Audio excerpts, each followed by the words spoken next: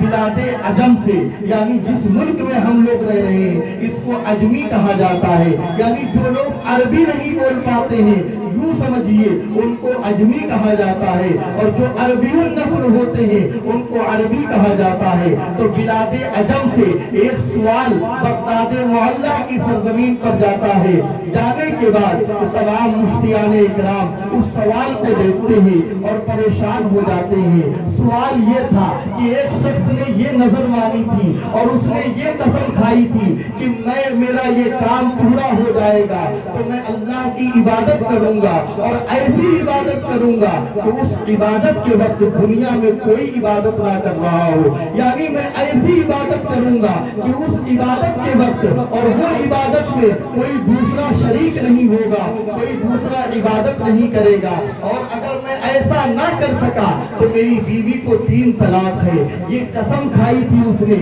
اور یہ جب سوال بارگاہ غوثیت مآب میں یعنی بغداد معلیٰ پہنچتا ہے، تمام مفتیان اکرام حیران اور ششدر رہ گئے کہ اب اس کے سوال کا جواب کیا دیا جائے، کیونکہ اس نے قید یہ لگائی ہے کہ میں یہ کام پورا ہونے پر وہ عبادت کروں گا کہ دنیا میں کوئی نہ عبادت کر رہا ہو۔ تو یہ کہاں سے ممکن ہے؟ کیونکہ اگر وہ یہ قید لگا تھا کہ میرے محلے میں کوئی وہ عبادت میں شریک نہ ہو، تو لوگ اگر کہیں اور کوئی نماز پڑھ رہا ہوتا تو اس کو نماز پڑھنے سے روک دیا جاتا کہ ابھی آپ رک جائیں، کیونکہ فلاں شخص ہے اس نے قسم کھائی ہے اور اس کی قسم کا کفارہ ادا ہو جائے۔ لیکن کیونکہ کوئی وقت ایسا نہیں ہے کہ جس وقت اللہ کی عبادت نہ کی جا رہی ہو، اللہ کی بندگی نہ کی جا رہی ہو، اللہ کی تسبیح نہ بیان کی جا رہی ہو، ہر وقت اللہ کا ذکر ہوتا ہے، ہر وقت اللہ کی بندگی ہوتی ہے، ہر وقت اللہ کا ذکر ہوتا ہے اور اس کے رسول کا ذکر ہوتا ہے۔ عزیزان گرامی، یہ تمام چیزیں ہونے کے بعد جب یہ سوال سیدنا غوث اعظم کی بارگاہ میں آتا ہے، غوث اعظم رضی اللہ عنہ، آپ اندازہ لگائیے آپ جس ملک میں ہیں یہاں پر بھی ٹائم کا ڈیفرنس رہتا ہے، جب آپ کہیں باہر جائیں گے تو ٹائم کا ڈیفرنس ہوتا ہے، اسی طریقے سے جب ٹائم میں ڈیفرنس پیدا ہوتا ہے تو نماز کے اوقات میں آگے پیچھے ہوتا ہے۔ ابھی جس ملک میں میں تھا وہاں سے یعنی نیوزی لینڈ میں میں تھا، وہاں سے اور انڈیا کا 10:30 اور 11 گھنٹے کا فرق تھا، یعنی آپ یہ سمجھ لیجیے بہت زیادہ ڈیفرنس تھا۔ اور جس ملک میں میں رہتا ہوں ایجپٹ میں، وہاں سے اور انڈیا میں 3.5 گھنٹے کا ڈیفرنس ہے۔ تو یہ سمجھیے کہ ہر عالم میں ہر وقت ہر زمین پر کہیں نہ کہیں اللہ کی تسبیح ہوتی ہے، کہیں نہ کہیں لوگ اللہ کا ذکر کرتے ہیں، لوگ اللہ کی عبادت کرتے ہیں۔ تو غوث اعظم نے فرمایا، وہ سوال دیکھنے کے بعد آپ مسکرانے لگے، آپ نے ارشاد فرمایا اس میں اتنا پریشانی کا کیا عالم ہے؟ یہاں غوث اعظم رضی اللہ عنہ کا علم دیکھیے اور یہ دیکھیے کہ جہاں غوث اعظم رضی اللہ عنہ طریقت کے امام تھے وہیں آپ شریعت کے بھی امام تھے، ایک عالم ربانی تھے۔ غوث اعظم نے فرمایا کہ اس میں پریشان ہونے کی ضرورت نہیں ہے، اس شخص کو کہو جا کر کہ وہ سیدھے حرم شریف چلا جائے،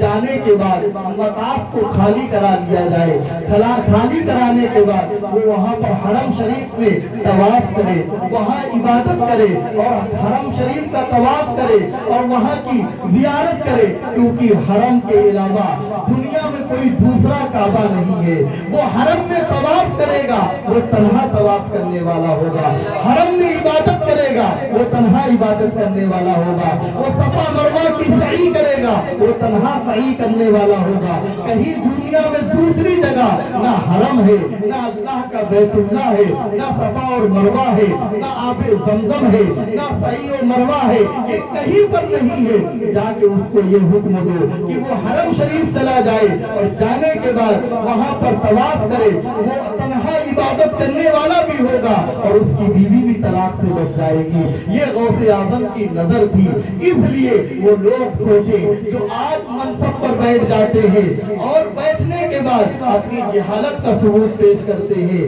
کیونکہ غوث اعظم میں نہ کسی کرامت کی کمی تھی، نہ ان کی فضیلت تو یہ تھی کہ وہ حسنی حسینی سید تھے۔ امام اہل سنت فرماتے ہیں تو حسینی حسنی کیوں نہ ہو، محی الدین اے خضر مجمع بحرین ہے چشمہ تیرا۔ تو غوث اعظم رضی اللہ عنہ سے بڑا نہ کوئی ولی ہے، کیونکہ ولایت ان کے صدقے میں منتقل ہوتی ہے۔ تمام اولیاء اللہ کو ولایت کے منصب پر، قطبیت کے منصب پر، ابدال کے منصب پر، اغواث کے منصب پر انہی کے صدقے میں اللہ تبارک و تعالی عطا فرماتا ہے۔ تو یہ پتا چلا کہ غوث اعظم رضی اللہ عنہ جہاں ایک بڑے بزرگ تھے، ولی کامل تھے، وہیں آپ ایک بڑے عالم ربانی بھی تھے۔ تو دنیا جب بھی پہچانی گئی ہے، کوئی بھی شخص دنیا میں اس وقت تک زندہ رہا ہے جب اس کی پہچان علم سے ہوئی ہے، کیونکہ علم ایک ایسی چیز ہے جو آپ کو زمین کی پستی سے نکال کر آسمان کی بلندی تک پہنچا سکتی ہے۔ علم ہوگا تو بچہ ماں باپ کا ادب بھی جانے گا، علم ہوگا تو بچہ حلال و حرام میں تمیز بھی پیدا کرے گا، علم ہوگا تو اچھی اور بری چیزوں میں امتیاز پیدا کر سکے گا، علم ہوگا تو اپنے بزرگوں کی تعلیم پر عمل بھی کرے گا، علم ہوگا تو شراب جیسی نحوست زمانہ شے سے وہ پرہیز بھی کرے گا، بچے گا بھی، اپنے اساتذہ کا بھی ادب کرے گا، اپنے والدین کا بھی ادب کرے گا، کیونکہ ہمیشہ یہ چیزوں کو مقدم رکھنا چاہیے۔ کہ میں یہاں پر اپنے نوجوانوں کو بھی یہی پیغام دیتا ہوں کہ ہمیشہ والدین کے بعدب رہو، ان سے دعائیں لے کر اپنے کام کو شروع کرو۔ یقیناً کسی پیر کے پاس جانے کی ضرورت نہیں پڑے گی اگر والدین کی دعائیں آپ کے ساتھ ہیں، کیونکہ والدین وہ دنیا کی عظیم دولت ہے۔ سب دعا کریں گے اپنے مفاد کے لیے، والدین کی دعا ہوگی بیٹے کے لیے، خالص اس کی دعا ہوگی، کیونکہ میرے نبی نے ارشاد فرمایا جس طریقے سے نبیوں کی دعائیں امتی کے حق میں ہوتی ہے، اسی طریقے سے ماں کی دعا بیٹے کے حق میں ہوتی ہے۔ عزیزان گرامی، ان تمام چیزوں پر اللہ ہم سب کو عمل کی توفیق عطا فرمائے۔ وما علینا الا البلاغ۔ السلام علیکم ورحمۃ اللہ وبرکاتہ۔